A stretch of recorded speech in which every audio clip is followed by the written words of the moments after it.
Voilà, les négociations au cœur du message d'Emmanuel Macron. Général Trinquant, bonjour et merci de répondre à ces quelques Bonjour. questions. Vous êtes ancien chef de la mission militaire française auprès des Nations Unies.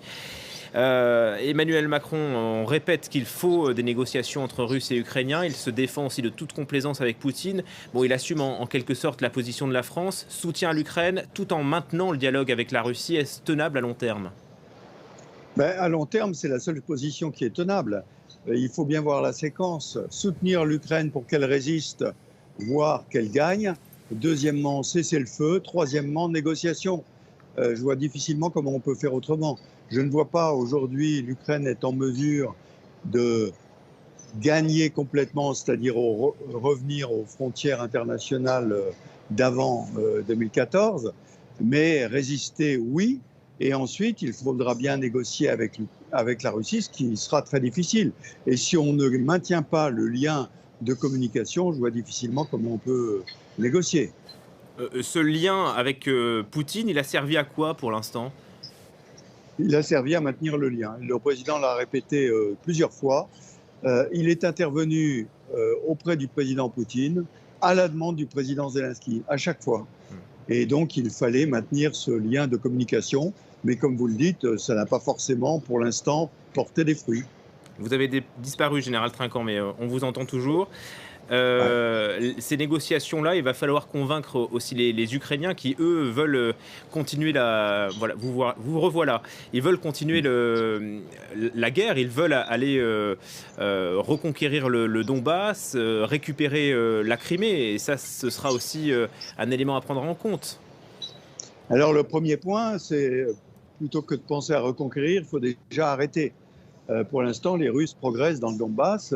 Ils sont en train de saisir Séverodonetsk et donc le Louhansk. Hmm. Et donc, il faut les arrêter impérativement, oui. Et ensuite, peut-être monter des contre-attaques quand l'armée ukrainienne aura reçu tous les équipements nécessaires et aura la capacité. Mais pour l'instant, on en est au stade de la résistance. Et à terme, il faudra négocier. Le président Zelensky lui-même, lors des négociations d'Istanbul, parlait déjà du fait qu'il sera difficile de négocier le retour de la Crimée à l'Ukraine. Donc je ne sais pas ce que l'Ukraine est capable de négocier avec la Russie, c'est à elle de le décider, mais il faudra négocier, c'est certain.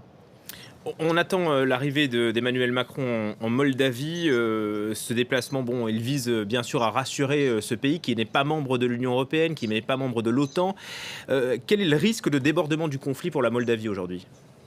Alors la Moldavie est dans une situation particulière, une situation qui est similaire à l'Ukraine, puisqu'elle ne fait partie ni de l'OTAN ni de l'Union européenne. Ceci étant, elle est aux frontières de l'Ukraine et elle a une partie très petite, il faut bien le reconnaître, mais qui est séparatiste et qui est du côté russe.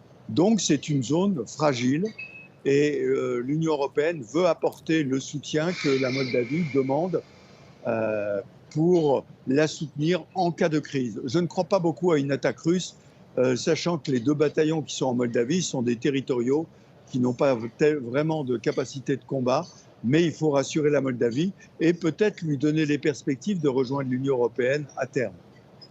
Général Trinquant, on attend toujours confirmation ou pas d'une éventuelle visite d'Emmanuel Macron demain ou dans les prochains jours en Ukraine. Tout indique qu'il fera ce déplacement. Le contraire serait une erreur, selon vous? Alors je pense que le président le dit depuis le début, il s'agit d'aller en Ukraine si cela est utile.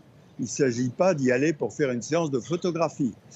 Il a prévu d'y aller normalement, d'après les informations qui sont disponibles, avec le chancelier allemand et le Premier ministre italien.